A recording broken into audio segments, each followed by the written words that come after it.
इस वक्त अफगानिस्तान और पाकिस्तान के बीच जो कुछ भी हो रहा है उसने पूरे दक्षिण एशिया को हिला कर रख दिया है। सीमा पर जारी संघर्ष अब झड़पों तक सीमित नहीं रह गया है, बल्कि एक पूर्ण युद्ध की आहट सुनाई देने लगी है। 2 दिन पहले पाकिस्तान की ओर से किए गए हवाई हमलों में अफगानिस्तान के काबुल और कंधार जैसे बड़े शहरों को निशाना बनाया गया। इन हमलों में करीब 15 अफगान नागरिकों की जान चली गई और 100 से ज्यादा लोग घायल हुए। इस हमले ने तालिबान को तिलमिला कर रख दिया और इसके बाद जो घटनाएं हुई उन्होंने पूरे घटनाक्रम को खतरनाक मोड़ पर लाकर खड़ा कर दिया है। तालिबान ने पाकिस्तान चौकियों पर कब्जा कर लिया, हथियार जब्त किए और पाक सैनिकों की वर्दी तक सोशल मीडिया पर लहराई। आज हम आपको इस पूरे संघर्ष की कहानी से जानकारी देंगे, इसके पीछे की राजनीति, जनता का गुस्सा और आगे क्या खतरा मंडरा रहा है। इस पूरे टकराव की जड़ें उस रेखा में है जो ड्यूरंड लाइन कहा जाता है। जी हाँ, ये वही सीमा है जिसे अफगानिस्तान कभी मान्यता नहीं देता, लेकिन पाकिस्तान उसे अपनी अंतर्राष्ट्रीय सीमा मानता है।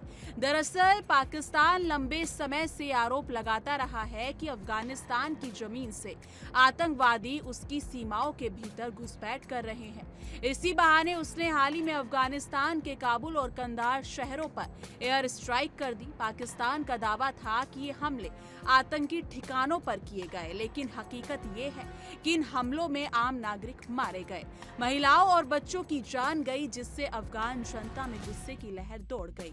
तालिबान जो अब अफगानिस्तान की सत्ता में है, इस हमले को अपनी संप्रभुता पर सीधा हमला मान रहा है।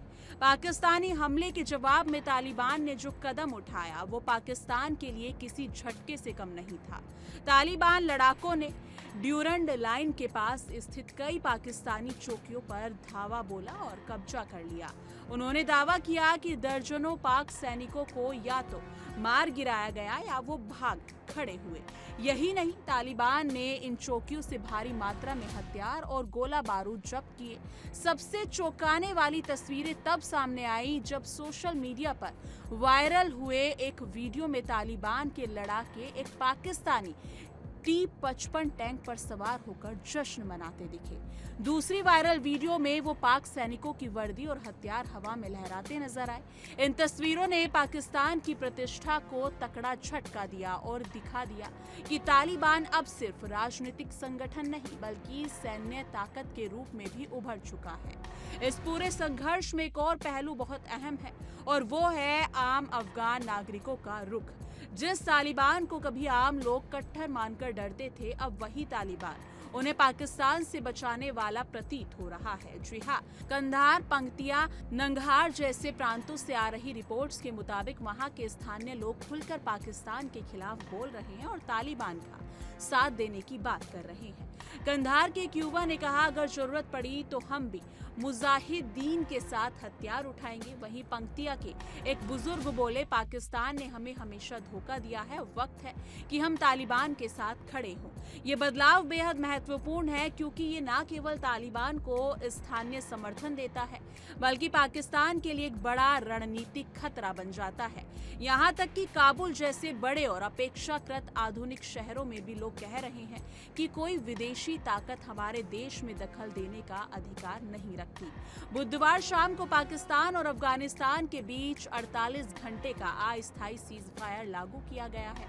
पाकिस्तान ने इस टकराव को शांत करने के लिए कतर और सऊदी अरब से मध्यस्थता की अपील की है, लेकिन जमीनी हकीकत ये है कि सीज फायर के बावजूद सीमा पर तनाव कम नहीं हुआ है।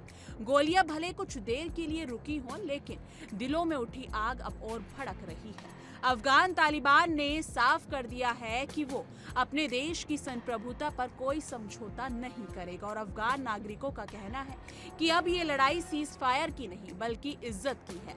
पाकिस्तान की ओर से बार बार किए जा रहे हमलों ने न केवल अफगानिस्तान को गुस्से से भर दिया है बल्कि पाकिस्तान की विदेश नीति और सैन्य रणनीति पर भी गंभीर सवाल खड़े कर दिए हैं। अब बात करते हैं भारत की। भारत इस पूरे क्षेत्र में हमेशा से शांति और स्थिरता का पक्ष धर रहा है, लेकिन पाकिस्तान की नीतियां और अफगानिस्तान की अस्थिरता हमारे लिए हमेशा से चिंता का विषय रही है। अगर पाकिस्तान और अफगानिस्तान के बीच ये संघर्ष और आगे बढ़ता है तो इसका सीधा असर भारत की सुरक्षा, कूटनीति और अफगान जनता से रिश्तों पर पड़ेगा। जी हाँ, भारत अफगानिस्तान में शिक्षा, स्वास्थ्य और बुनियादी ढांचों के कई प्रोजेक्ट्स चला चुका है और वहां की स्थिरता हमारे राष्ट्रीय हित में है।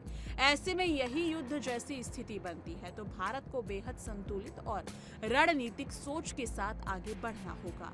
ये सिर्फ सीमा पार का संघर्ष नहीं है, ये पूरे क्षेत्र की स्थिरता के लिए एक बड़ी चुनौती है। इस पूरे घटनाक्रम को देखकर ये कहना गलत नहीं होगा कि दक्षिण एशिया एक बार फिर एक बड़े संकट के मुहाने पर खड़ा है। पाकिस्तान और अफगानिस्तान के बीच का ये संघर्ष किसी भी समय एक पूर्ण युद्ध का रूप ले सकता है। सवाल ये है कि कौन सही और कौन गलत। सवाल ये है कि क्या इंसानियत की कोई जगह बाकी रह गई है।